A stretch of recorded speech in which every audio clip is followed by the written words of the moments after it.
Halo semua, selamat datang di alur cerita film for movie. Gimana kabar kalian hari ini? Semoga sehat selalu dan dimudahkan segala urusannya. Pada episode kali ini, Mimin mau menceritakan sebuah kisah nyata berlatar belakang peperangan di Afghanistan.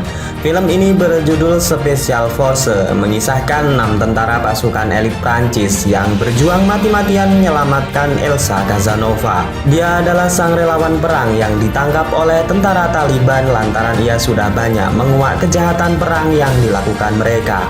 Bagi yang pro Taliban, mending kalian skip deh, soalnya Mimin hanya berusaha menceritakan keseluruhan alur cerita pada film ini. Ya udah, tanpa berlama-lama lagi, mari kita masuk ke filmnya. Semongko.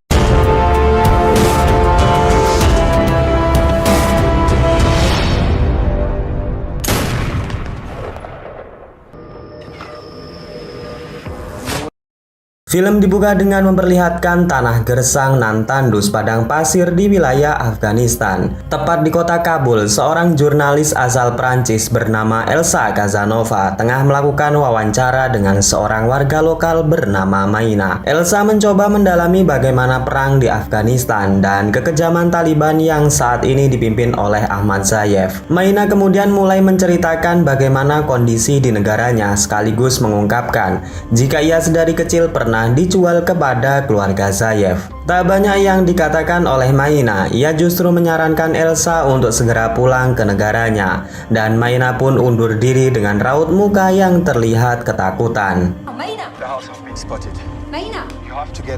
Seorang pemuda yang sedang menelpon Elsa ini adalah rekan kerjanya. Ia adalah Amin, seorang yang membantu Elsa dalam mencari berita tentang kekejaman Taliban. Amin memperingatkan Elsa untuk segera pergi dari sana lantaran Taliban sedang memburunya. Amin kemudian menjemput Elsa dan berusaha untuk membawanya pergi ke tempat yang lebih aman. Namun Elsa menolak tawaran Amin karena ia sangat khawatir dengan keselamatan Maina. Namun rupanya saat di perjalanan mereka mendapati banyak tentara Taliban yang sedang menyisir lokasi tersebut. Seakan tak mau menyerah, Elsa kemudian menghubungi kenalannya yang bernama Salemani. Namun naasnya pertemuan dengan Salemani merupakan jebakan di mana tentara Taliban juga telah mengetahui hubungannya dengan Elsa.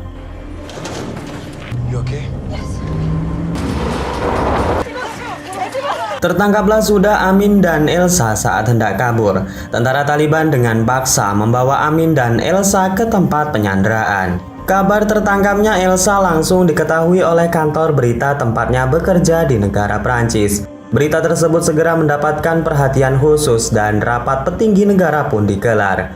Mereka berpendapat jika Elsa ditangkap oleh Ahmad Zayef, seorang pemimpin Taliban yang terkenal sangat kejam dan juga bengis. Keputusan segera diambil oleh anggota rapat. Mereka setuju untuk mengirimkan pasukan khususnya untuk menyelamatkan Elsa. Di hari yang sama, pesawat yang membawa Komandan Kovac dan temannya yang bernama Lukas telah sampai di markas Gandama, sebuah markas tentara gabungan yang di dalamnya terdapat tentara Afghanistan, Pakistan, dan juga Perancis. Kedatangan Komandan Kovac tentunya membawa misi yang tidak mudah. Untuk itu ia akan dibantu oleh Tic-Tac, Victor, Marius, dan yang terakhir seorang sniper yang bernama Elias. Komandan Kovac kemudian menjelaskan misi secara detail dan harus membawa hidup-hidup Elsa Casanova. Scene kemudian kembali memperlihatkan keadaan yang terjadi setelah penangkapan kemarin. Untuk pertama kalinya Elsa berhadapan langsung dengan Ahmad Zayef. Terusuk jika selama ini Zayef sudah mengetahui tulisan-tulisan Elsa yang menguak kejahatan yang dilakukan oleh Taliban. Elsa ditangkap bukan hanya masalah itu saja, rupanya Zayef berencana untuk membalikkan fakta, di mana ia memaksa Elsa untuk membaca sebuah tulisan yang sudah dipersiapkan lalu akan disebarluaskan melalui rekaman video. Jelas saja Elsa tak mau melakukan apa yang diperintahkan Zayef. Ia hampir saja dibunuh jika saja Zayef tidak kasihan dengan Elsa. Untuk mengobati rasa jengkelnya, Salemani harus menjadi korban, dikorok hidup-hidup di depan Elsa. Beberapa menit kemudian, video terbunuhnya Salemani dikirim kepada petinggi Prancis. Para petinggi mulai pesimis di mana mereka tak yakin jika Elsa masih hidup. Laksamana Gazanev yang berada di kapal induk juga tak yakin jika misi ini akan diteruskan atau tidak. Laksamana lalu menghubungi Kapten Kovac dan rekan-rekannya. Namun sebuah keputusan di mana Kovac dan tentara Prancis sepakat untuk tetap melanjutkan misi. Meskipun nantinya Elsa didapati telah mati, setidaknya mayatnya dibawa ke negara Prancis agar keluarga dan para kerabatnya dapat melihat Elsa.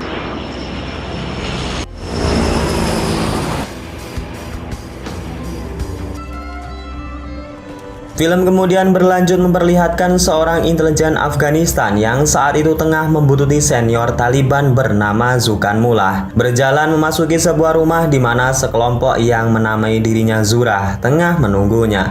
Ahmad Zayev dianggap tidak pantas untuk menjadi pemimpin lapangan karena sampai saat ini belum mengeksekusi Elsa. Kendati demikian, Zayev yang tak mau kehilangan kepercayaan meyakinkan kelompoknya jika ia akan melakukannya saat waktunya telah tiba.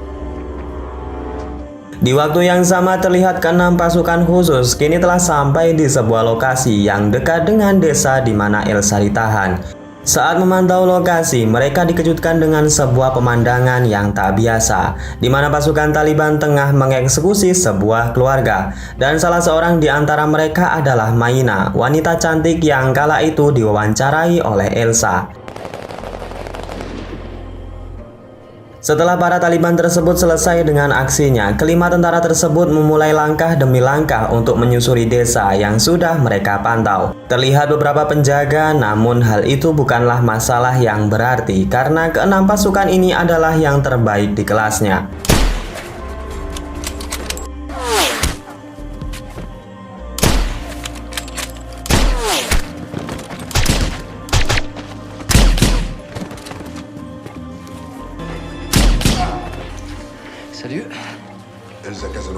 Singkat cerita, Elsa dan Amin masih didapatkan selamat dan mereka segera membawa ke titik penjemputan. Namun sebuah masalah kemudian muncul saat Zayev dan anak buahnya yang tiba di lokasi tersebut. Ia mendapati Elsa sudah tak ada di tempat. Kemarahannya sudah di atas ubun-ubun. Zayev pun segera memerintahkan anak buahnya mengejar tentara Prancis yang sudah membawa Elsa. Di lain sisi, pasukan Prancis yang seharusnya sudah mendapat jemputan harus dibuat kesal lantaran alat pemancar mereka telah hilang. Kovac kemudian merintahkan Elias untuk naik ke atas gunung guna mengaktifkan sinyal darurat sedang ia mengawasi dari kejauhan. Namun tak lama Elias berjalan, ia pun terlihat berlarian seolah-olah tengah dikejar musuh. Setelah berhasil kembali ke dalam barisan, rupanya dari kejauhan terlihat banyaknya pasukan Taliban yang sudah mendekat. Mereka pun menghitung aba-aba dan langsung balik menembaki mereka sampai habis tak tersisa.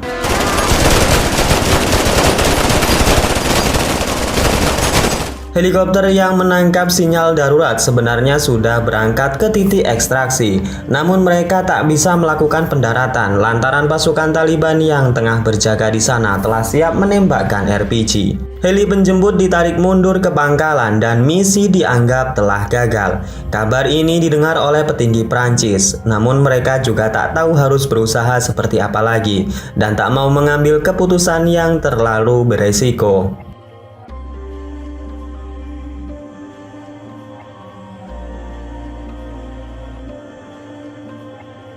Hari kedua setelah pelarian terlihat Kovac dan pasukannya masih gigih berjalan di atas bebatuan alam berjejerkan bukit-bukit yang sangat curam. Kovac mengambil langkah dewasa di mana rombongan akan menyusuri sebuah sungai yang nantinya akan mengarahkan ke kamp mereka yang berada di kota Kabul, Afghanistan. Keputusan ini dianggap yang terbaik daripada berdiam diri menunggu bantuan yang dibayangi serangan Taliban yang sewaktu-waktu bisa terjadi. Usaha sebenarnya sudah dilakukan oleh pemerintah Perancis. Mereka mengirimkan jet tempurnya untuk menyusur lokasi terakhir sinyal darurat dipancarkan. Namun bukannya mendapati pasukan penyelamat, mereka malah melihat segerombolan tentara Taliban yang tengah menyamar di bebatuan. Demi mengisi kekosongan selama berjalan, Elias kemudian membuka obrolan dengan Elsa. Elias mengatakan jika mereka melihat sebuah keluarga yang dieksekusi tentara Taliban. Di antara mereka terdapat wanita cantik yang membuka penutup wajahnya sebelum dieksekusi. Elsa langsung paham jika wanita tersebut adalah Maina. Ia pun yakin Maina saat ini sudah lepas dari belenggu Taliban dan mati dalam kemenangan. Di hari yang ketiga, Kovac dan tentaranya yang sedang beristirahat melihat segerombolan Taliban yang sudah mendekat. Capek jika harus berlari dan berlari, pasukan Prancis ini pun memutuskan untuk melakukan perlawanan.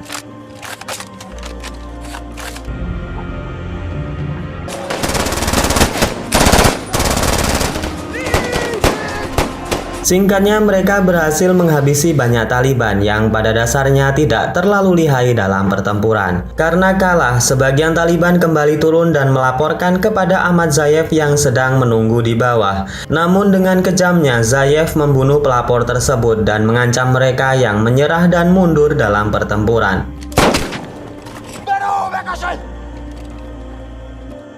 Tak terasa mereka telah berjalan dan memasuki hari keempat. Sebenarnya pasukan Prancis ini guys juga telah mengirimkan beberapa helikopter untuk mencari pasukannya. Namun sayangnya jodoh belum waktunya bertemu dan mereka harus kembali dengan tangan hampa. Kembali ke pasukan penyelamat yang saat ini memasuki sebuah perkampungan kecil di kaki gunung. Mereka disambut hangat oleh tetua desa dan dipersilahkan singgah untuk sementara waktu. Komandan Kovac lalu bertanya kepada tetua desa tersebut di mana pemuda mereka pergi. Sang tetua lalu mengungkapkan jika Taliban telah membawa mereka. Semula mereka dijanjikan akan disekolahkan dan mendapatkan pendidikan yang layak. Namun hal itu hanyalah omong kosong. Taliban hanya menggunakan para pemuda tersebut untuk memperkuat sekuat tempurnya yang bahkan sudah dicuci otaknya agar mau bertempur mati-matian membela Taliban. Karena keramahan desa, para tentara ini lengah dan menganggap jika musuh tak tahu tempat ini. Respon cepat segera diperlihatkan oleh tentara Prancis. Mereka segera mengevakuasi warga dan Elias sendiri segera mencari si sniper yang sudah membunuh temannya.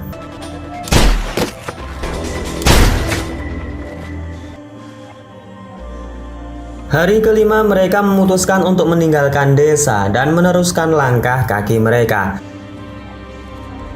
Namun di sini Amin yang tak tega meninggalkan warga desa memutuskan untuk kembali.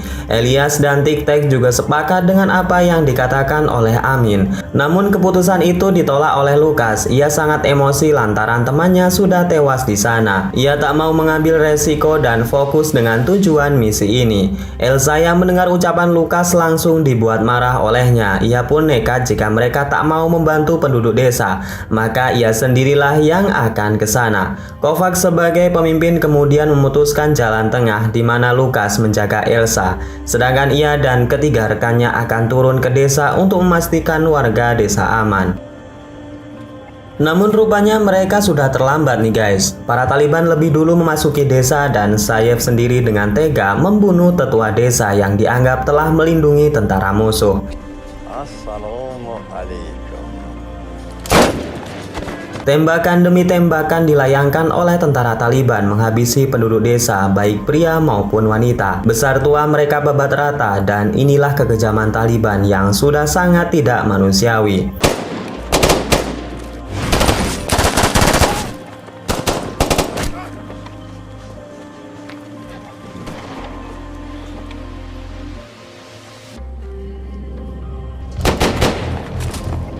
Dalam serangan tersebut Amin harus tewas di tangan Zayev, sedangkan Victor tertembak Taliban dari arah belakang yang bersembunyi di atas bangunan. Karena tak mampu jika harus terus melawan Taliban, mereka pun membawa Victor yang terluka ke tempat yang lebih aman. Dan dengan keadaan luka tersebutlah Victor dibopong bergantian untuk melanjutkan perjalanan.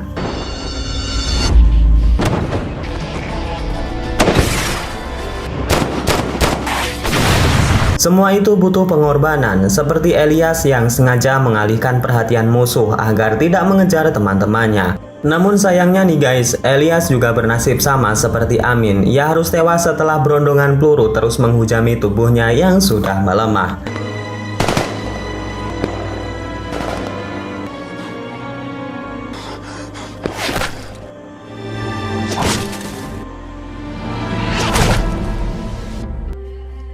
Perjalanan memasuki hari ke-6, para pasukan penyelamat tengah berada di atas gunung dengan kondisi cuaca ekstrim yang sangat dingin. Bantuan yang ditunggu juga belum ada tanda-tandanya. Di tengah badai salju yang terus turun, mereka satu sama lain saling berpelukan dan mengelilingi tubuh Victor yang terluka untuk tetap bertahan dan menghangatkan suhu tubuh.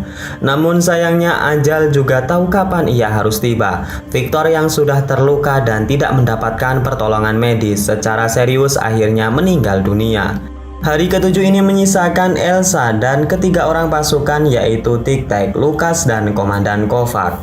Di hari ini semua harapan serasa sudah tidak ada lagi. Mereka diambang batas manusia normal bertahan hidup. Namun Kovac sang komandan terus mengirimkan sinyal radio seakan-akan ia mengatakan, jika hidup yang tak dipertaruhkan maka tidak akan pernah dimenangkan.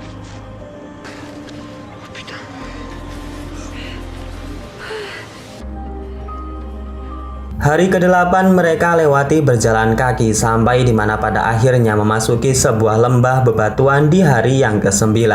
Kaki yang dipaksa terus berjalan, pikiran yang dipaksa untuk terus fokus berpikir, tangan yang dipaksa untuk terus memegang senjata, dan mata yang dipaksa untuk terus mengamati lokasi benar-benar telah membuat rasa capek di badan mati rasa. Apalagi Elsa yang mengalami luka di kaki harus terus berjalan dengan cara digendong bergantian oleh ketiga tentara ini. Di sisa-sisa tenaga yang mereka miliki, rupanya Zayev dan tentara Taliban masih terus mengejar mereka, dan serangan tersebut membuat Lucas harus meregang nyawa.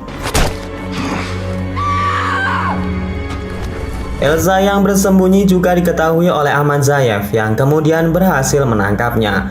Dengan todongan pistol di kepala, Elsa sudah pasrah jika detik inilah ia akan mati. Namun Komandan Kovac yang mengetahuinya segera menolong Elsa dengan menembak Zayev hingga tewas. Hari ke-10 perjalanan menyisakan Elsa, Kovac, dan juga Tic-Tac. Sebenarnya mereka bisa saja terus berjalan karena camp tentara yang mereka tuju menyisakan 2 jam perjalanan lagi. Namun masalah terjadi di mana kaki Kovac yang sudah terluka tak bisa lagi diajak kompromi. Begitupun Tic-Tac yang sudah terluka akibat pertempuran. Dan mau tak mau nih guys, Elsa harus berjalan seorang diri menuju ke camp militer.